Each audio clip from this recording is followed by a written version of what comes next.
Amigos que gostam de conversar em tempos interessantes, incertos, implacáveis.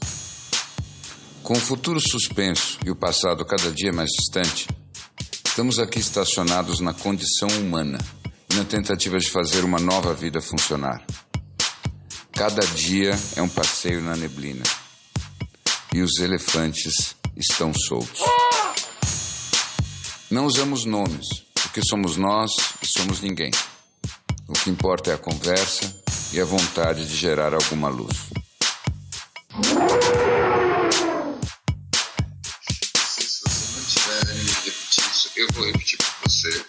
Desculpa, Larry Go, qual que é a... Eu vou ficar muito surpreso de que a gente tenha realmente essas duas coisas em paralelo. Humanidade e eleições presidenciais em 10 anos. Eu acho que quase como dois eventos mutuamente exclusivos. Depois de assistir aquele evento de ontem, que inclusive tem um comentário do comentarista da CNN, dizendo que recebeu uma mensagem da Associação dos Circenses, revoltados que aquilo foi comparado com um circo. Não, que Eles falam que eles são pessoas...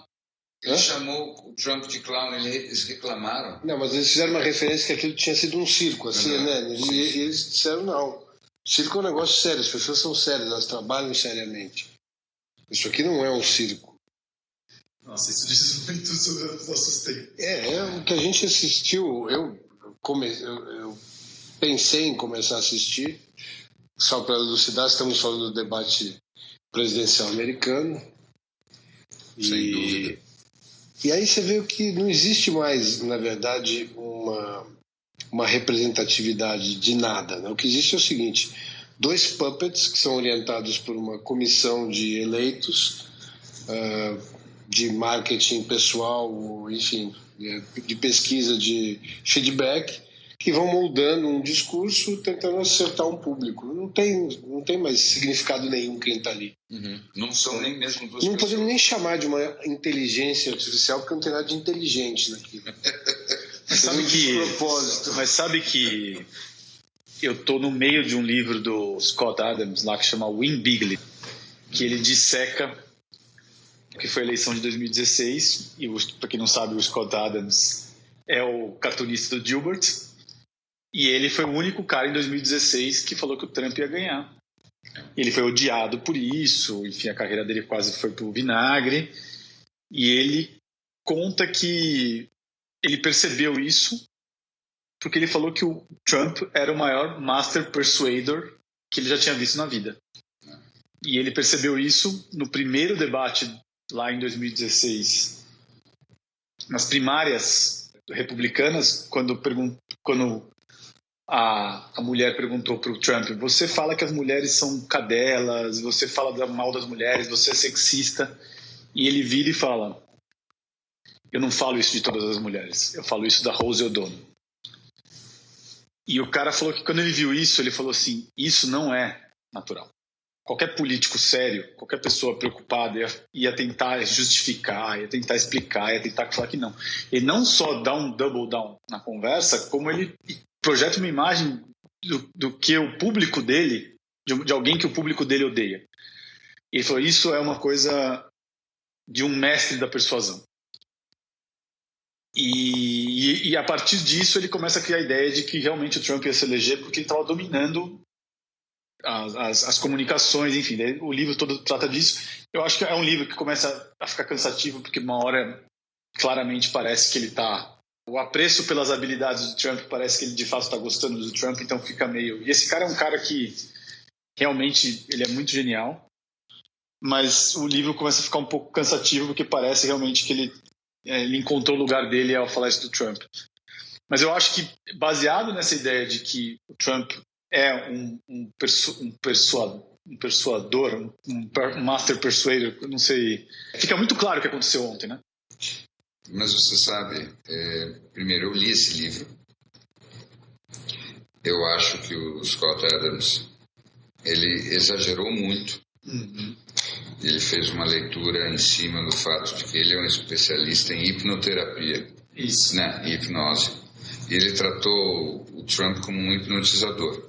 Você leu esse livro também? Não. O que eu entendi da história, pelo menos essa é a minha percepção, é que se você pega o Trump, sobretudo tira o som, você vê só a imagem, você vê uma pessoa que, em todas as situações, está basicamente muito confortável na própria pele. Em nenhum momento ele dá uma impressão de estar realmente se esforçando. No máximo, ele está lidando com o fato de que, como essa realidade em volta dele é decepcionante. Né? E às vezes ele fica irritado com isso. E o que eu acho que o que acontece é que o Scott Adams ele estudou hipnose e não estudou nada de psiquiatria. Então, nós estamos falando sim de um caso, e aí não vou poder ser em cima do muro, mas nós estamos falando de um caso grave de patologia narcísica, tá? Então, e não é à toa que uma comissão de... Onde é que a patologia narcísica encontra a sociopatia? Interessante essa. O que acontece é que o sociopata é alguém que briga com todas as convenções sociais, todas. E ele quer ser livre em relação a todas as convenções sociais. Então, um sociopata é alguém que pode, no limite, ser um chefe do tráfico, um ladrão de banco. Mas não parte de um pressuposto de uma ausência de empatia? Isso não é uma condição? Não, isso é o psicopata. Tá? Então tem essa diferença. A diferença é o psicopata é incapaz de sequer entender como é que as pessoas sentem, porque ele não sente do mesmo jeito. Eu li até um livro, O Psicopata Entre Nós, não sei se chegou a ler esse livro, que conta a história um dos estudos que foram feitos em cima das grandes corporações e como você tem uma concentração justamente nessas hierarquias de poder, como os psicopatas conseguem chegar mais rápido.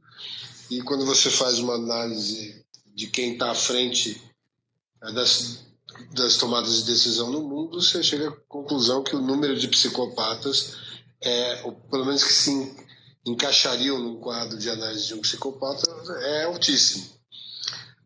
Entre as corporações, entre as Fortune 500 e tal, era um número ainda mais representativo, porque mostra justamente o que ele está disposto a fazer para chegar onde ele precisa chegar e predominantemente ignorando a existência do outro. O outro significa para ele meios ou fim para chegar onde ele precisa chegar. Agora, entre os políticos, eu penso sempre o seguinte, e aqui veja bem, não quero falar da classe política, mas eu fico pensando o seguinte: para o cara chegar ali e conseguir desempenhar aquele papel com longevidade, ele vai, de certa forma, se desconectando. Pode ter até uma empatia no papel, mas ele tem...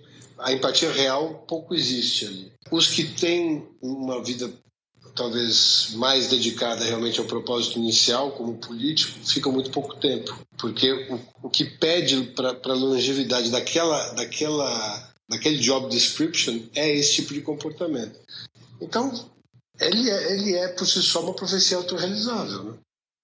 Você quer dizer que é como se fosse um tipo de caminho que vai selecionando sempre os psicopatas? Sim. E dando a eles o comando do... É um darwinismo inverso, né? É um darwinismo inverso, né? Você vai selecionando os piores. Não, ele é o darwinismo perfeito. Não é nem inverso. Veja, pelo menos a minha leitura disso nós estamos falando aí de jogos de poder. E todo verdadeiro jogo de poder, no extremo, é simplesmente um eixo entre o predador e a presa, entre o perpetrador e a vítima. Bom, o que acontece? O psicopata é aquele que não gasta nem um grama de energia com a vítima. Ele não tem nenhum problema com isso, ele não tem pena, ele não tem culpa. E, portanto, ele é totalmente preparado para ser um predador perfeito. Então, o que acontece? Toda situação onde você, em última instância, tem essa estrutura de poder ou esse eixo de poder como o grande fator decisivo, você vai ter uma predominância dos psicopatas. Então, é isso. O psicopata é aquele que é perfeito para a lógica do survival of the fittest, vai sobreviver aquele que for mais forte. Então, essa lógica já é a psicopatia. E eu me arrisco a dizer que todas as vezes que eu vejo aquelas metáforas meio pseudo-darwinistas, porque Darwin não disse isso, tá? Isso que é mais interessante. Darwin deixou bem claro que ele acreditava que as espécies que cooperavam mais eram as mais adaptadas. Mas, como vocês sabem, os psicopatas são muito bons de marketing. Então eles conseguiram fazer o marketing. Esse é um dos primeiros fake news. Os primeiros fake news é que atribuíram a Darwin que ele nunca falou. Que ele deve chorar onde quer que ele esteja até hoje com essa história. Porque fica como se fosse darwinista essa história de que os mais fortes têm que sobreviver e tudo mais. E não é nada disso. Tá? Agora, voltando, eu insisto, o Trump, ele tem traços psicopáticos sim. Mas mais do que um psicopata, ele é um narcisista grave. Por que essa diferença, para mim, é muito importante? Porque o psicopata, em geral, verdadeiro, ele forja emoções. Ele não é bom de emoções. Ele aprende a representar as emoções que ele acha. Ele é muito frio. Ideais para aquela situação. Mas não é natural dentro dele. O Trump, as emoções dele me parecem completamente genuínas e são sempre as mesmas. Tá? Ele, como um bom narcisista grave, ele é alguém que tem a leitura moral do mundo de uma criança mimada de menos de 3 anos de idade. Tá? É isso. E aí você soma isso com o tempo, mais uns traços psicopáticos dados pela educação. Eu tenho a impressão que talvez, se eu tivesse que chutar, o pai dele era um cara que entendia psicopatia. Eu sei um pouco da história pelos documentários todos que tem aí agora, mas o que eu fico pensando mais é se a gente chega à conclusão que nesse sistema onde a gente vive a partir de uma competitividade intrínseca, quem tiver disposto a jogar fora ou sem regra nenhuma, sem o livro de regras, tem uma chance maior de prevalecer, né? E dominar e continuar mantendo o sistema intocado. Quer dizer, a única forma de você se livrar, em última instância, do mal dos psicopatas dominando as decisões era mudar o sistema completamente. Só que é um sistema que teria que ser mudado de um lugar diferente, né? Porque hoje, até por essa última nomeação, né, do Supreme Court, é um negócio que vem sendo construído para ser mantido sempre daquela mesma forma. Agora, você tem que mudar todo o aspecto da sociedade, e essa história que a gente vem falando de algum tempo, do coletivo versus individual e tal, que seria o que nos daria chance de sobreviver como espécie. Como é que você consegue mudar esse padrão vamos chamar de uma exploração de milênios, ainda com esses caras no comando? Eu acho que você disse a frase, ainda com esses caras no comando, me parece impossível. Mas o caminho que eu enxergo, e aí vocês vão me dizer se eu estou sendo polêmico, surpreendente ou óbvio, são as mulheres no poder. Todos os estudos indicam que quanto mais responsabilidade de poder uma mulher tem, mais ela tende a se questionar e hesitar. E com os homens, isso é quase que uma psicologia biologicamente determinada, acontece normalmente o contrário. Então, os homens, quanto mais poder eles têm, mais eles se sentem poderosos, mais eles se sentem os alfas, mais eles se sentem superiores a todo mundo e mais eles tendem a exagerar na direção daquilo que os gregos chamavam de hybris, que é o excesso. Tá? Então é bem aquela história do Clinton. Então, aqueles caras, o cara que é o presidente dos Estados Unidos, Clinton, Kennedy, eles podem até começar num outro lugar, mas eles chegam num ponto em que eu posso qualquer coisa, eu posso qualquer mulher, qualquer história. Agora, uma mulher, quando tem muito poder, ela, pelo menos é isso que os testes e a própria história apontam, funciona ao contrário. Aí é que ela não se permite esse tipo de expansão e abundância e autoconfiança. Então é aquela coisa, você vê a sobriedade da Angela Merkel. Não à toa ela foi chamada nos últimos tempos de a líder do mundo livre. Então, me parece que pode não ser a solução, mas uma quantidade enorme de mulheres no poder ajuda a mitigar essa história. Como é que faz para elas chegarem lá? Bom, se a gente continuar como homens do jeito que nós andamos, um processo mais natural. Talvez a gente tenha que... talvez... Cá entre nós a masculinidade já esteve melhor. Não, já estamos... Assim, e talvez um pequeno processo do que vai acontecer no futuro, talvez elas tenham mais chance. Agora, porque eu queria voltar para a pergunta inicial do Larry Go, que é, afinal, o que aconteceu ontem? Porque... Eu acho que foi um embate entre a psiquiatria e a geriatria. Agora, é estranho você imaginar que alguém realmente sugeriu ao Biden que ele fosse lutar contra o Trump no jogo do Trump, né? Mas você achava que o Biden foi bem? Eu acho que ele foi orientado, ele deve ter tido alguma sinalização que ele era visto como soft, como um cara incapaz de entrar em conflito e tal, e ele desde o princípio achou que ele tinha que estabelecer o território. Mas de um lugar que o Trump olhou e falou, não é possível que esse cara realmente vai jogar aí na rede, onde quem joga sou eu. E acho que tinha uma grande oportunidade ali, talvez, enfim, de mostrar a desqualificação do oponente, né, dentro do aspecto ridículo dele. E o que se confirmou, na verdade, é que o processo inteiro é ridículo. Isso. Só se interessa em estar ali quem realmente tem essa cabeça. Essa é a impressão que eu tive. Não tinha alguém realmente disposto a mostrar que... É uma vergonha alheia de assistir. Não, poucas vezes você teve uma unanimidade de um jogo tão horroroso, né, de se assistir. Isso. E de todos os lados, inclusive conservadores, o que, na verdade, eu até vi alguns spin-offs que tiveram ali, dos acentuados movimentos radicais, né? Vocês já viram desse movimento chamado Proud Boys? Nossa, que foi que ele se recusou. Tem algumas cenas fortíssimas. A hora que o Trump se recusa a condenar os supremacistas brancos é assim, é de dar medo. E ele fala dos Proud Boys, né? Eu já tinha ido dormir porque eu achei que... Ele fala, Proud Boys, stand back and stand by. E eu acho que essas sinalizações de ódio que ele vem fazendo, e na verdade, querendo ou não, para cada um que ele cria, se cria simultaneamente um oponente, talvez com a mesma voracidade. Eu vi um embate entre os Proud Boys e um outro grupo que eu não conseguia entender exatamente o que representava, mas era basicamente uma antítese aos Proud Boys. E vai se criando isso, nessas polarizações mais acirradas e tal. E a resultante disso, que a gente achava que tinha vindo de um país dividido, não consigo imaginar, no dia 3 de novembro, uma resultante que seja qualquer coisa diferente de ruim ou péssimo.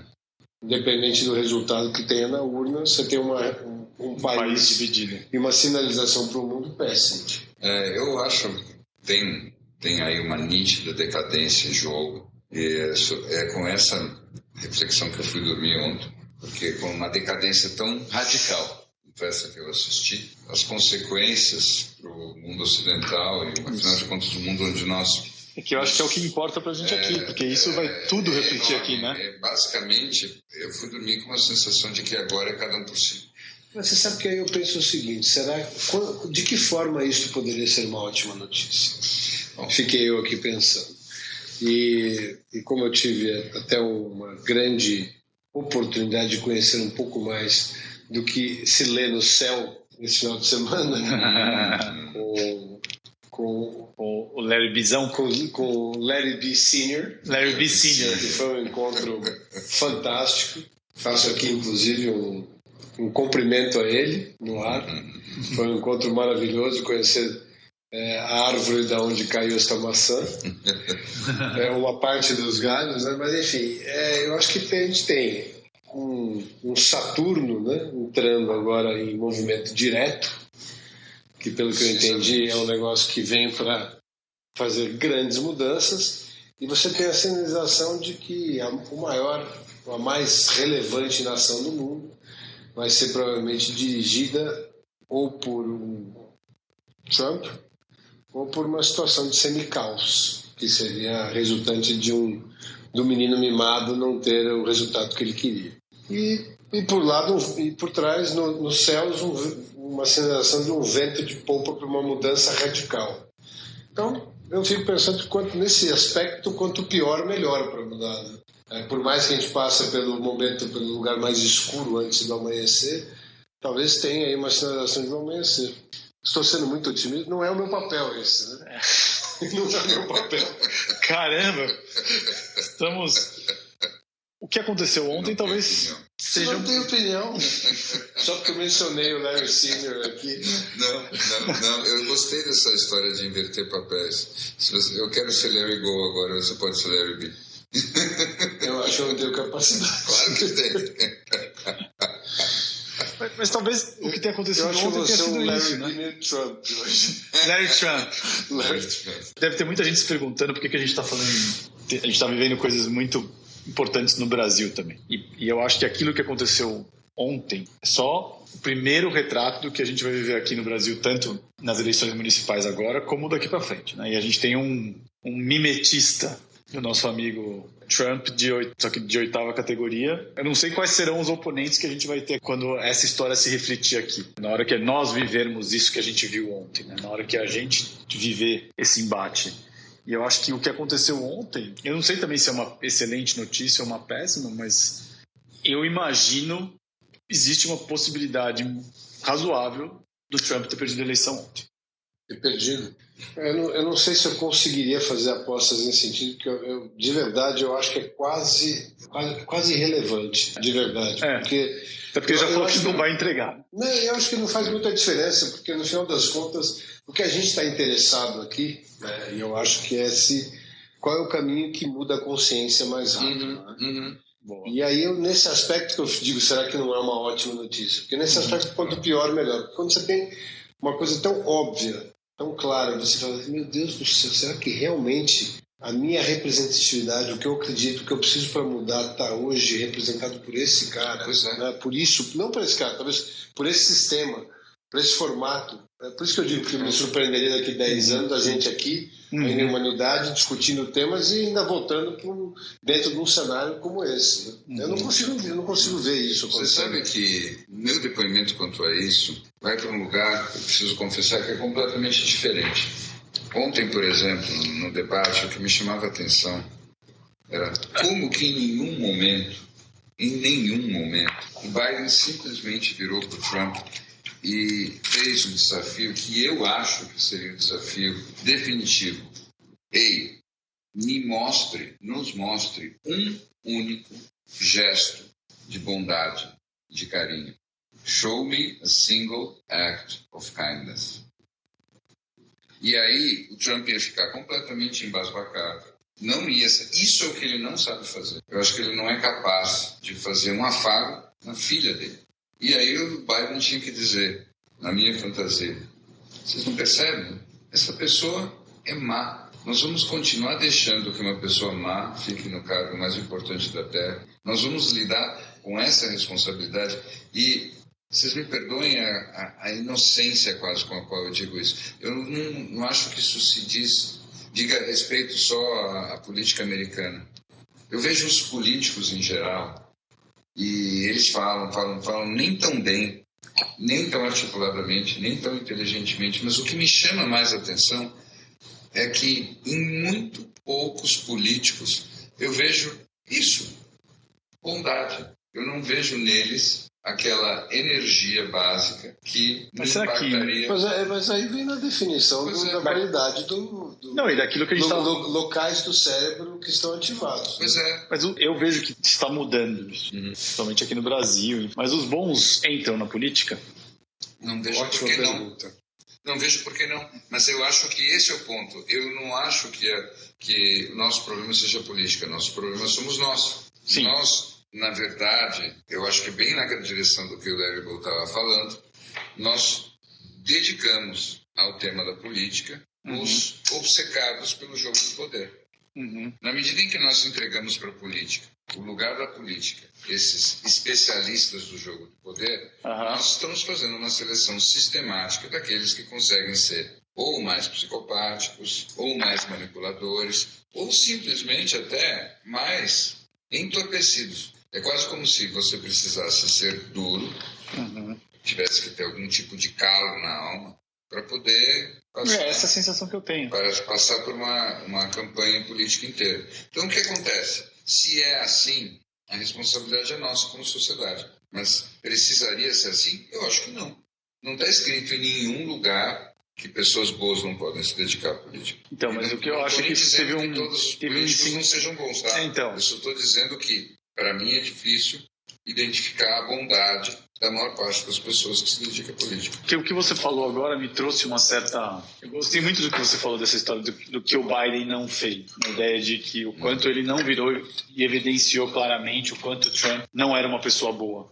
Eu gosto muito da sua fantasia do que o Biden não fez com o Trump. Eu me pergunto se parte do mundo hoje, não vou nem falar dos americanos, porque aqui acho que é a mesma coisa, na Inglaterra e no resto do mundo, se não tem uma coisa do... Nós não precisamos de uma pessoa boa, a gente precisa de alguém que resolva. A gente precisa do commander-in-chief. A gente precisa do cara que...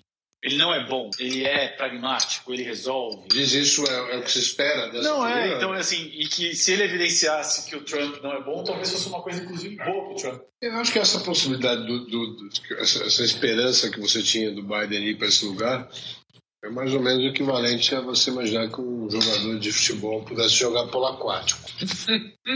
Porque não tem, é um ambiente hostil a uma colocação como essa. É um nível de risco que um cara que está no lugar onde ele está, com uma corrida acirrada como aquela, eu jamais tomaria. Eu consigo imaginar uma coisa como essa acontecendo no início de campanha e tal, e que eu acho que faria todo sentido. Mas você não acha que isso derrubaria o Trump? Como é que o Trump reagiria a isso? Mas vamos lá, o que os Estados Unidos cultua? E aí vai um pouco em cima do que o Larry Snow falou.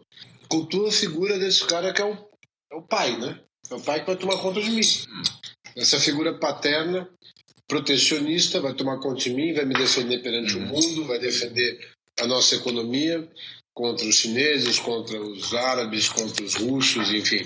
E o que eu quero é continuar nessa posição privilegiada, dando as cartas na economia mundial. E essa figura tem que ser forte, tem que ser uma figura que continue sendo ameaçadora. E nesse aspecto, eu acho que o Trump colocou muito bem esse chapéu, porque onde ele não conseguiu ameaçar, ele conseguiu confundir. E continua representando, por incrível que pareça, uma parcela significativa, não só dos republicanos, mas talvez dos democratas que são enrustidos na sua forma de mostrar que querem manter o status quo. Porque senão ele não se elegeria. Concordo. Mas vocês lembram do Reagan? Perfeitamente. O Reagan, que foi o último grande patriarca republicano, se tinha uma coisa que o caracterizava e era justamente o que fazia com que ele tivesse poder, segundo os especialistas na comunicação, dado que ele não era um cara muito inteligente, é justamente que ele parecia um bom pai. E ele falava num tom de bom ator, mas justamente como se ele tivesse uma bondade intrínseca. E aquilo era um fator positivo no auge da Guerra Fria. Então, eu não sei, naquele tempo, eu acho que as coisas mudaram. Em 1980, 80 e poucos, os americanos, eles se viam, we're the good ones. Mas pensa um pouco como é que, onde chegou o Reagan, né? O Reagan, eu acho que ele vem, salvo o engano de memória, na sequência do Jimmy Carter, né? Que vem, basicamente, de um Estados Unidos que vem se recuperando ali de uma guerra do Vietnã, que questionou muito todo o processo, vem dos Estados Unidos perante um mundo relativamente mais fraco, e vem daquela questão do Carter com a embaixada... o Carter veio pós-Nixon, não veio? Com a embaixada do Irã, americana no Irã. Então, quase que ele vem com uma mensagem que pudesse, de alguma forma, confortar os dois lados. Né? Olha, eu não vou ser tão fraco como foi o Carter em relação ao Irã, mas eu não vou ser ainda um republicano de guerra como foram os meus antecessores. Então, por isso, talvez ele fosse um modelo diferente. Agora, pega um republicano como o Trump, que vem basicamente carregando a sequência de um movimento de hostilidade que vem desde o 11 de setembro. Uhum. Então, como se nessa pegada assim, nós não temos outra opção a não ser manter essa.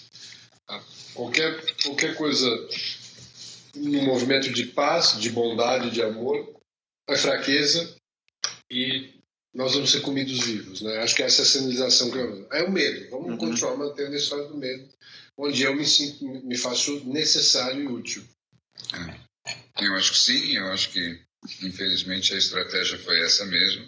E infelizmente também parece que essa estratégia aumentou muito de eficácia depois que a tecnologia mudou e a forma de comunicação começou a privilegiar a mensagem bombástica e de impacto e que fosse polarizante. Posso te perguntar uma coisa? Claro. Eu acho que a gente discutiu um pouco esse fim de semana esse documentário que, sem dúvida, é imperdível, que é o Dilema da Rede, que está na Netflix. E ali fica tão claro que, na verdade, cada vez menos você vai poder depender de saber a verdade pelo externo. Porque você vai receber, basicamente, uma agenda que foi dedicada a você.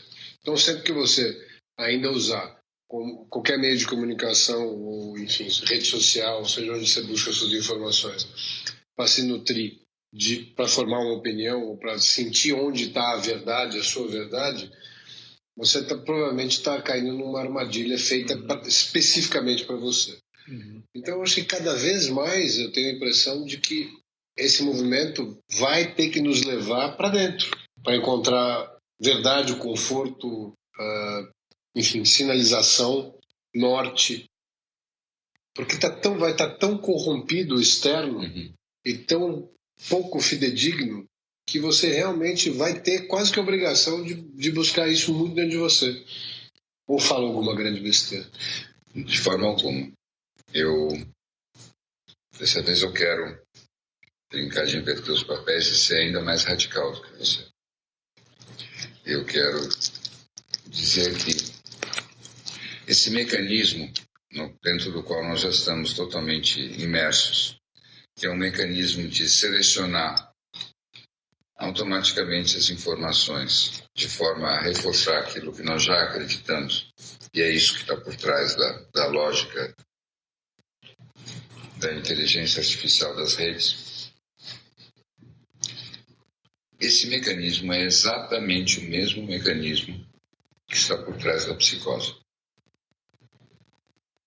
Ser psicótico é ser incapaz de assimilar uma informação que vá na direção contrária daquilo que você já acredita. Você não consegue nem sequer registrar a informação que coloca em xeque você. Isso é ser maluco. E nós estamos tendo um contato com a realidade mais e mais através de uma inteligência artificial que está replicando a psicose conosco. Então, nós estamos ciberneticamente nos enlouquecendo a todos. Nessa medida, nossa única escapatória é realmente procurar um eixo interno.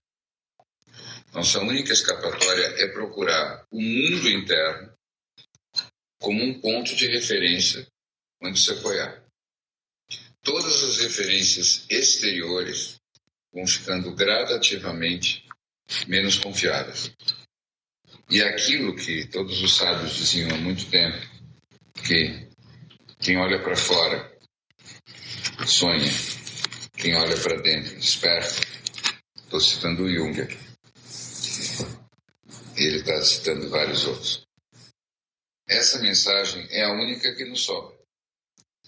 Na verdade, se você não se volta para você mesmo e encontra em você, de uma forma, ainda que não articulada, ainda que completamente instintiva, um centro, você não vai conseguir se orientar no mundo do futuro. Você vai estar à mercê de forças muito poderosas que vão fazer de você um joguete de um grande coletivo de pessoas que estão completamente enlouquecidas. Essa é a minha leitura. Eu acho que sim, e acho que é uma coisa interessante, porque um evento como o de ontem, é quase como uma falha no Matrix, né? É o gatinho passando 2 vezes ali. Porque não tem uma sinalização maior que é dali que você tem que sair, né? Foi mal feito. Foi mal feito. Aquilo foi mal editado na melhor das hipóteses. Mas sabe que tem 2 coisas. Eu acho que esse documentário realmente é muito bem feito. Acho que ele tem uma parte muito boa, uma parte quase didática demais, né? Não tem nenhuma novidade, mas ele é muito bom porque ele foi feito pelos caras que de fato fizeram a coisa.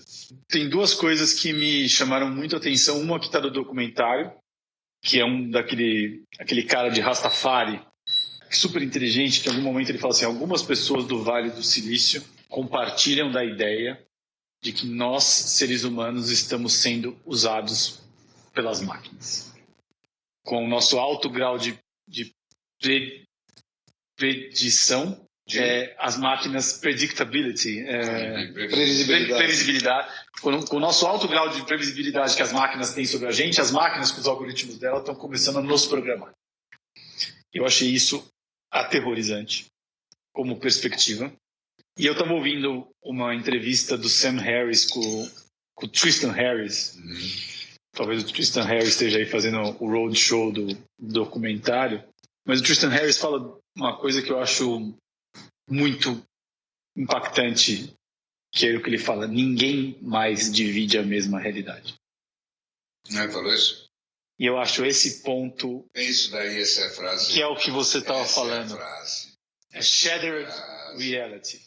A gente não... O que você vê no seu Instagram, no seu Facebook, nas suas news é totalmente diferente do que eu vejo. Ok, senhores, é oficial. O mundo acabou. E está tudo bem. Porque o que vai acontecer agora é, na medida em que não há mais um mundo comum, nós estamos obrigados a mergulhar dentro. E vocês sabem o que acontece? Esse é o plot twist interessante. Essa é a reviravolta. A gente é obrigado a mergulhar dentro. Dentro é que está o mundo. E lá dentro nós temos um mundo só. Isso. E dentro nós somos um.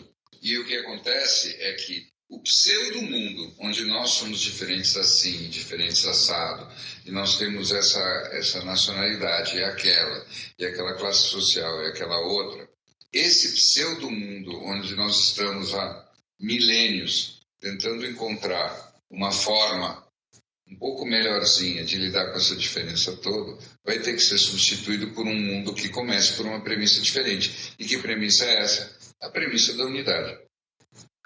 Temos uma alternativa? Temos. A extinção. Eu acho que esse é um bom estímulo para a gente realmente fazer as coisas de uma maneira diferente. Então, o que me parece? Nós vamos nos encaminhar para um ponto no futuro onde realmente esse negócio de você se dedicar ao autoconhecimento, você se dedicar à consciência, você se dedicar a algum princípio ou outro mais profundo, menos superficial, não é mais uma questão de estilo de vida, wellness, essas coisas. Passa a ser manual de sobrevivência na selva. Isso. Exatamente. É uma questão de sobrevivência. A gente não tem mais opção, né? Não, você não tem opção para sanidade. Não vai haver opção para sanidade. Eu acho que... E eu vejo muito... Você foi falando e eu fiquei pensando ontem, é quase como... Sabe aquele despertador que começa a tocar mais alto? Você diz, realmente, agora eu acho que eu vou ter que levantar da cama. Eu vou ter que acordar. Porque começa a ser um ruído muito grosso, muito grosseiro. E pra você pensar, até me preocupa, obviamente, não só...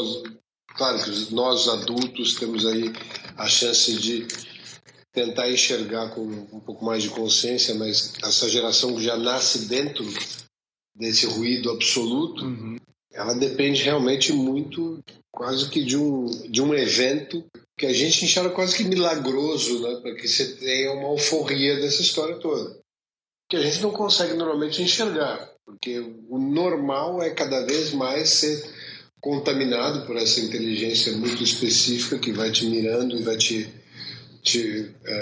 alimentando do que precisa para ter de você exatamente todas as nuances do seu comportamento. E como é que você dá uma sinalização de saída disso? Realmente tem que ter uma coisa que mostre esse status quo como absolutamente ridículo e que seja óbvio o suficiente para se questionar. Como ontem. Porque um movimento orgânico eu não consigo ver. Você consegue enxergar algum movimento orgânico?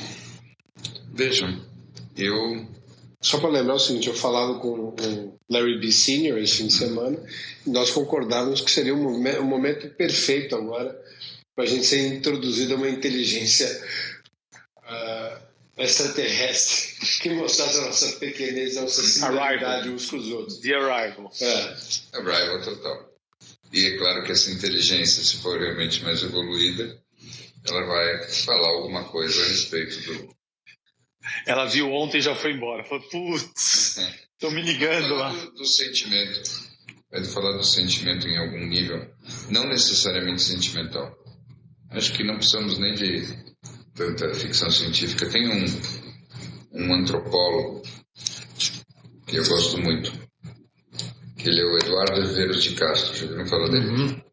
Então ele tem um livro, que é um diálogo dele com uma filósofa, uns 4, 5 anos atrás, chamado O Fim do Mundo, justamente. É mesmo? É. E nesse livro ele defende a visão dele, que é relativamente simples. Qualquer um consegue entender. Ele diz basicamente o seguinte: nós estamos num mundo, num sistema que se organiza em termos de ter e não ter. Em que existe uma minoria que pode ter, e que é a minoria que basicamente domina o jogo. E que a grande maioria se move e age em função do fato de não ter e da esperança de poder ter. E que, obviamente, não é para ela conseguir ter, porque se ela tiver, ela não precisa mais se movimentar e continuar tendo. Então, todo o mecanismo, segundo Eduardo Vieira de Castro, depende do fato de que a maior parte das pessoas nunca tem o suficiente. E que, dentro dessa lógica, o mundo provavelmente vai ser explorado e extraído até que não sobre nada e acabemos todos. E entre, portanto, aqueles que têm e aqueles que não têm, ele só vê uma solução. Não é a posição do rico nem a posição do pobre. É aquilo que ele, como antropólogo, chama de posição do índio. Ele acha que a humanidade só tem chance de sobreviver se todos nós nos tornarmos índios outra vez. E o que significa ser o índio? O índio é aquele que está fora do jogo. E a identidade dele não se define pela falta. Ele não é o protagonista do jogo. É, mas ele não se define pela falta. Porque ele não se define pela falta é uma frase muito interessante. Ele diz o seguinte, que no jogo que nós montamos como civilização, a maior parte das pessoas necessária estruturalmente se definem pela falta. Nós vivemos em função do que nós percebemos que nós não temos. Porque a grande fantasia é que se nós tivéssemos, nós não precisaríamos fazer mais nada.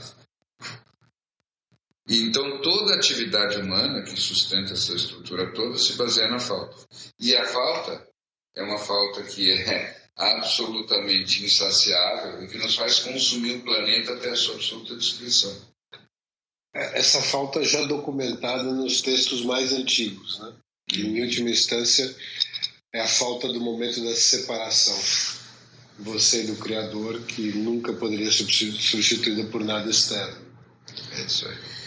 E eu penso nisso em termos emocionais, né? O quanto nós todos não vemos e observamos que o maior drive, não só apenas nosso, mas de todo mundo que está ao nosso redor, vem da falta. É porque, na verdade, a gente é um sistema de compensação infinito. Né? É como se você quisesse encher a piscina de areia. Nunca você vai ter a sensação que você pode nadar ali. Por mais que você sempre esteja buscando alguma coisa para suprir essa falta, ela não se supre com o que você busca. E aí você constrói toda uma civilização em cima da falta, né? Você falou. E aí eu pergunto para você mais uma vez, para a gente escapar até dessa história de ter como única solução voltarmos a ser índios, e também tentando entender como isso fica em paralelo com a hierarquia das lagostas do Jordan Peterson. Uhum. Porque até dentro da ideia dos índios, você tem um sistema de hierarquias, né?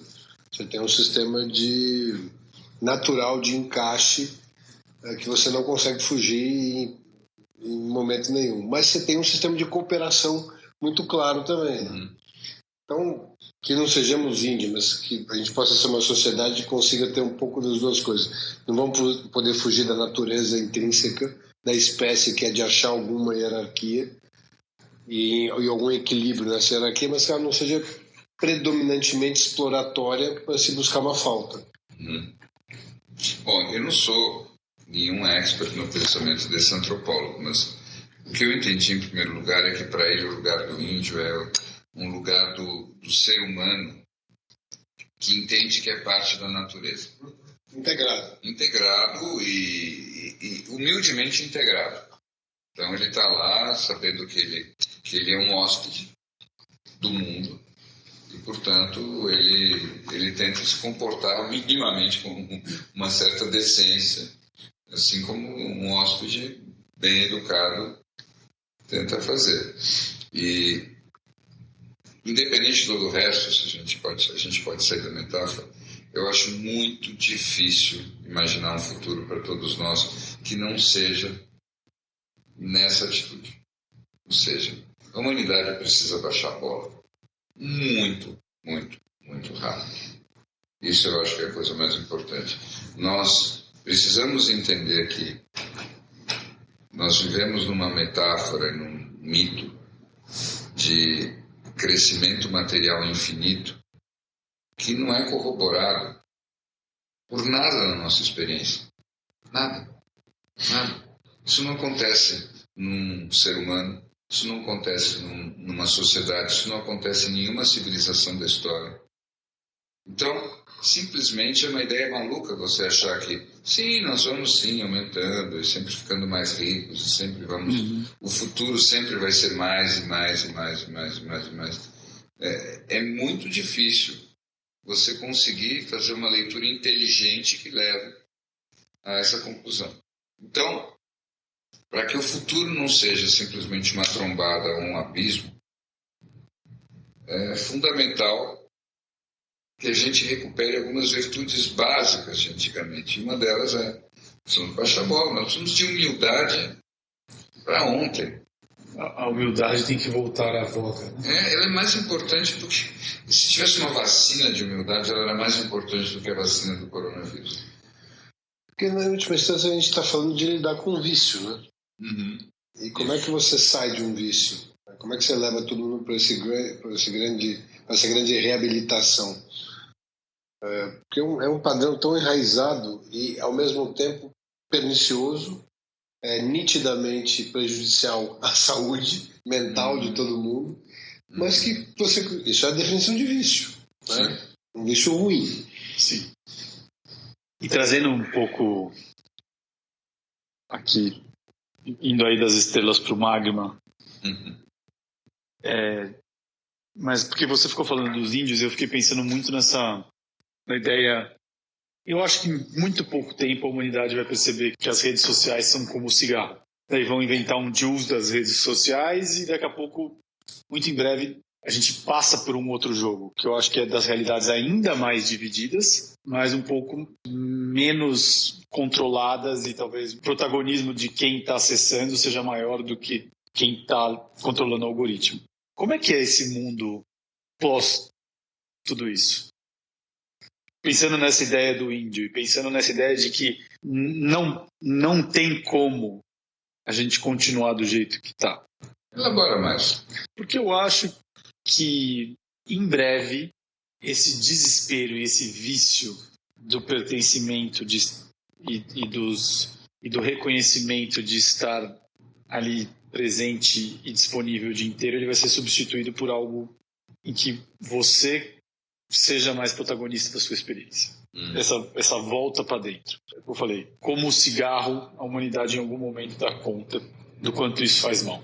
E tem uma reviravolta. Essa minha perspectiva, talvez nessa troca de papéis aqui, seja até o meu otimismo aí. Mas eu realmente acredito nisso. Seja pelo nosso caminho do Doomsday, seja pelo caminho da abundância, eu acho que a gente chega lá. E dado isso, qual é esse novo passo? Que é um olhar, nós estamos olhando mais para dentro, a gente está mais focado para a gente está com uma conexão maior, a gente sabe que a gente não pode ser manipulado, né, que a nossa vida não vai ser mais entregue para um algoritmo que nenhum ser humano mais controla. Eu imagino que a gente vai chegar lá, e de um jeito ou de outro. Se eu entendo bem a tua pergunta, Snow, não sei se essa é uma pergunta que possa ter resposta. E eu vou te dizer por quê. Eu não acredito que nessa vida, nesse planeta, a gente possa chegar a um ponto tal onde, por assim dizer, as coisas se resolvam, haja um final feliz e esse seja o fim dos tempos. Eu não acho que isso seja possível. Então, meu otimismo, por mais delirante que ele seja, ele não vai tão longe. Eu consigo sim imaginar nós sobrevivendo, ainda que não todos, um pouco mais sábios, muito mais humildes, e tentando uma nova rodada de um outro jeito, tentando desesperadamente não cometer exatamente os mesmos erros. Mas isso não significa de forma alguma que a humanidade não vai cometer outros. De certa maneira, eu gosto de lembrar nessa hora do Matrix mesmo. Eu acho que o Larry Gold estava me olhando com um olhar assim, de que ele estava pensando no Matrix, e lembrando de quando o arquiteto falava para o Neo que qual é a versão da Matrix? Sexta versão da Matrix. Então, eu acredito que viria a sétima versão. E, em poucas palavras, o que isso significa? Que o jogo, a dança entre o bem e o mal, vai se representar de uma outra maneira. Nós vamos ter que jogar esse jogo outra vez. Eu acho que a gente até já discutiu isso algumas vezes, mas eu acho que fica... Na sexta, na quinta, não vai acontecer. Inclusive, no domingo pela manhã, em alto e bom tom, para quem quisesse ouvir onde estava. Mas eu acho que tem uma parte aí que o jogo não foi feito para isso. Né? O jogo foi feito justamente para você se dar conta que no nível da mente ele não era solúvel. E que a única forma de realmente você usar aquele jogo, o propósito que ele foi criado, era você entender que você estava nele e você conseguir fazer essa viagem para fora e entender a relação que a gente discutiu e chamou de projetor e tela, ou enfim, dentro e fora, e assim vai. Porque se realmente houvesse uma solução, ia ser muito inútil e inapropriado, né? Você imaginar um negócio que quanto mais eu pensar, mais a chance que eu tenho de resolver. Isso não deixa de ser o mesmo caminho da falta e da compensação, da compra, enfim, do acúmulo. É um acúmulo de pensamento, é um acúmulo de ideia. Ele vai te levar para o mesmo lugar. Eu acho que ele foi feito justamente para você realmente chegar um momento e falar assim, desisto. Não estou conseguindo ver a solução, desse jeito eu vou me explodir, desse jeito eu vou passar fome, desse jeito vão nos matar uns aos outros e tal. E conseguir, em última instância, fazer o que você veio fazer aqui, que é se libertar de tudo isso. Não sei se é nessa linha que discutíamos no fim de semana. Nessa linha que discutíamos, e eu só gostaria de complementar que nós aqui todos acreditamos nessa unidade essencial de todos nós. E essa unidade essencial de todos nós, ela não pode ser apenas uma unidade essencial no que se refere ao espaço. Ela tem que ser uma unidade essencial no que se refere ao tempo também. Que não há exatamente uma distinção entre o espaço e o tempo.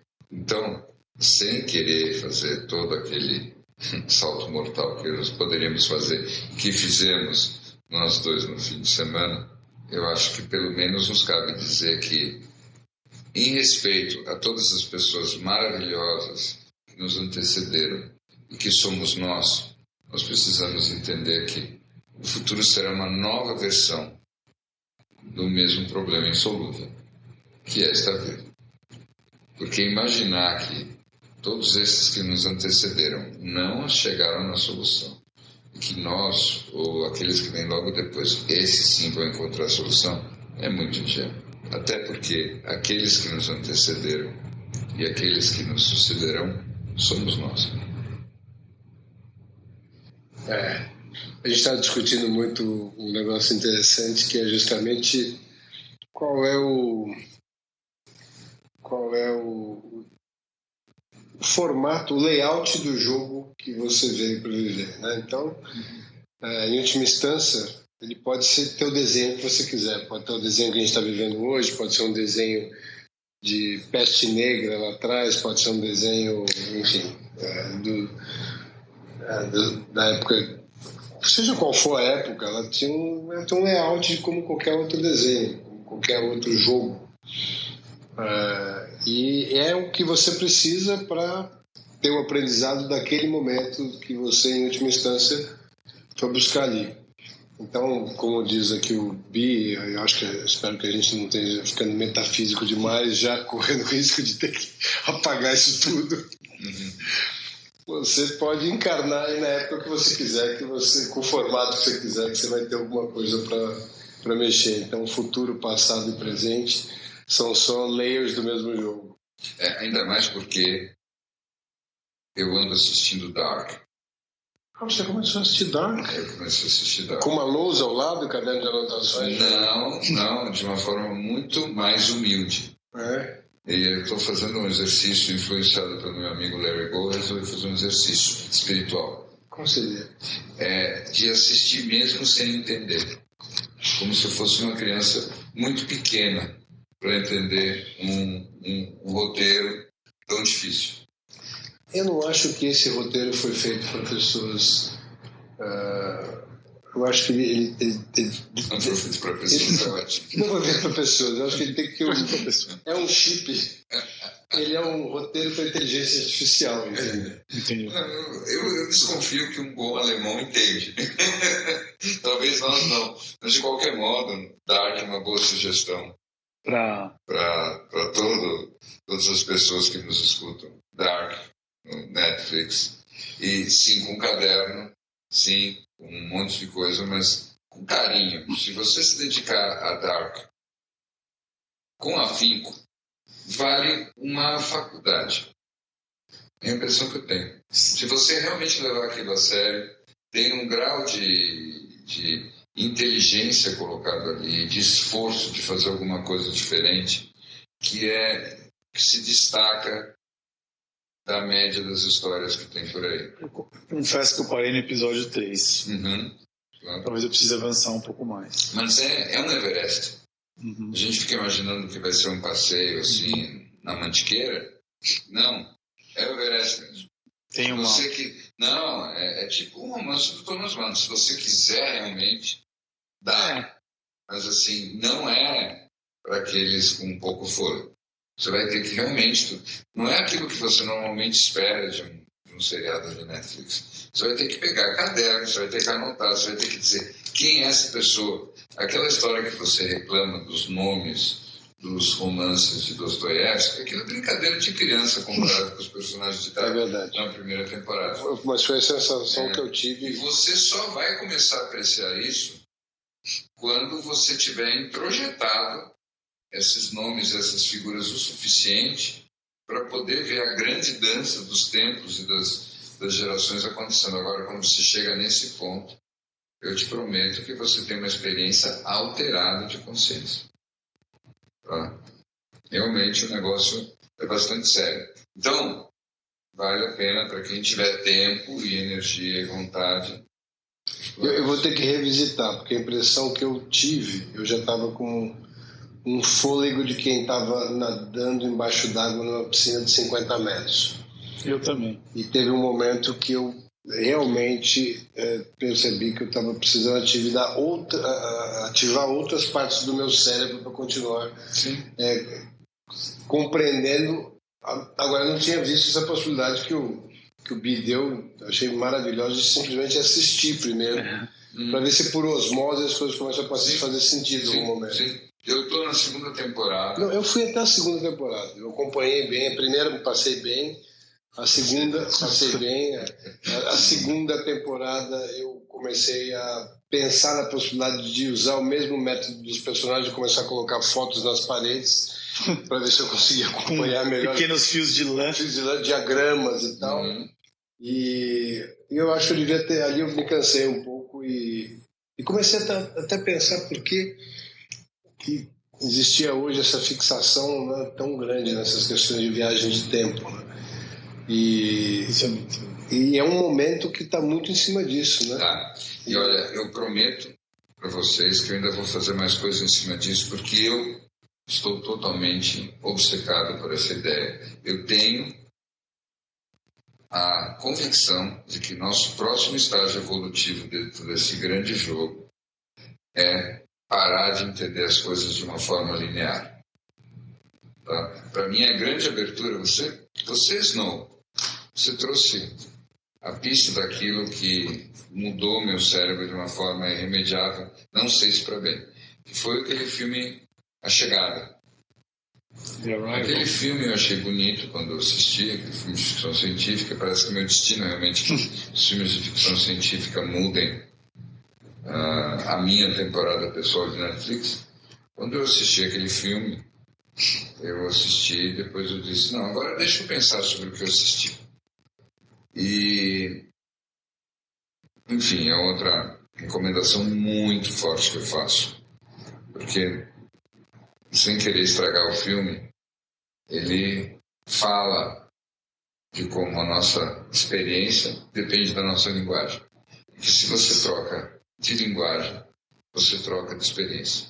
E que se você tem uma linguagem que é menos linear, talvez a sua experiência não seja linear. Então, muito tempo. Mas eu não acho que é só isso ali, não, né? Acho que tem mais coisa na chegada. Eu até em questão da função do tempo não linear ali, ou quão relevante seria você saber do fim para viver o meio e o começo.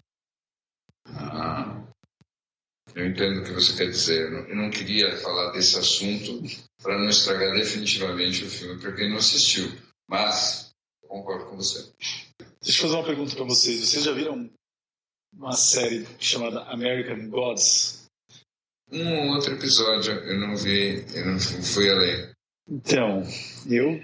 Tá viajando bem. Eu tô achando interessantíssimo. É meio Guima. Ele tem uma aula naquele Masterclass de escrita que é incrível. E ele é muito bom. Ele é muito bom. E a gente falando dessa coisa da mitologia e do... Eu comecei a ver esses dias e eu, assim... É um mix of feelings, ele não é óbvio, né? Não é uma... Eu acho que ele é tão pouco óbvio que ele é até difícil de você ir ali colocando o puzzle. É ali. muito pós-moderno. Muito pós-moderno. Muito pós-moderno. Agora, meus caros, eu fico me perguntando primeiro se a gente transpareceu na nossa conversa que pela primeira vez desde que os elefantes começaram a aparecer na neblina, desde que a neblina se levantou, é a primeira vez que nós estamos conversando os três pessoalmente no mesmo espaço. E eu me pergunto... Vale ressaltar devidamente testados. Devidamente testados. E eu me pergunto se nessa gravação vai transparecer uma outra coisa que para mim ficou muito claro. Como nós estamos felizes. Sim. Como recuperar a possibilidade da vida ao vivo, não mais em VT, não mais em tela. Devolve a alma, alguma coisa muito mais simples. Eu quase tive uma experiência metafísica aqui hoje. Ou sim, né? Ou tive realmente uma experiência metafísica. Não, dá até um pouco uma sensação de que pode acontecer ainda alguma coisa e a gente descobrir que a gente estava sonhando e nós não estivemos juntos. Não é completamente ainda crível que a gente de fato esteja no mesmo espaço. Eu espero muito que isso aconteça. Sem adorar. É impressionante que eu comentei isso com vocês antes, eu queria repetir que eu estou me sentindo como uma criança que vai pela primeira vez no baile. De um desconjuntamento físico de como me comportar. Mas sem nenhuma bobagem superficial. É interessantíssimo o valor que eu estou dando para essa experiência ao vivo depois de 6 meses de Zoom. Tem um gosto muito especial. É impressionante a diferença na minha energia. Mas você não acha que isso é uma coisa interessante de falar um pouco sobre esse aspecto do ser humano que tentou se vender nos últimos 6 meses que não era tão relevante, né? Que é do contato físico, de estar próximo, de viver o calor, né? Tentaram convencer a gente que é possível todo mundo ficar isolado falando por uma tela, que isso aí estava ok, que era uma experiência muito similar e perfeitamente substituível.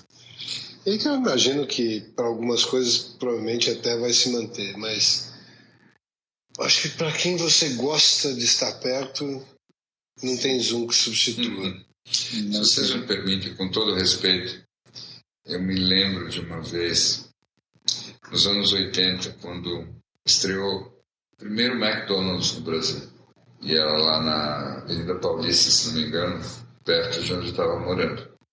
Eu me lembro que a primeira vez que eu fui lá, eu escutei um pai dizendo para uma filha: "Este é o futuro dos restaurantes." E dizer que nosso futuro é via Zoom é mais ou menos a mesma coisa que dizer que o futuro da nossa comida vai ser um Big Mac. Se você realmente não tiver nenhuma alternativa e você tiver que fazer um drive-thru, tudo bem. Exato. Mas não. Obrigado. De jeito nenhum. Não. É por aí. Mas é muito bom estar ao vivo. É muito bom. Se você quiser receber os próximos episódios dos Elefantes em primeira mão, passa no nosso site e deixe seu e-mail: elefantesnaneblina.com.br. E obrigado por nos ouvir até aqui. Até mais!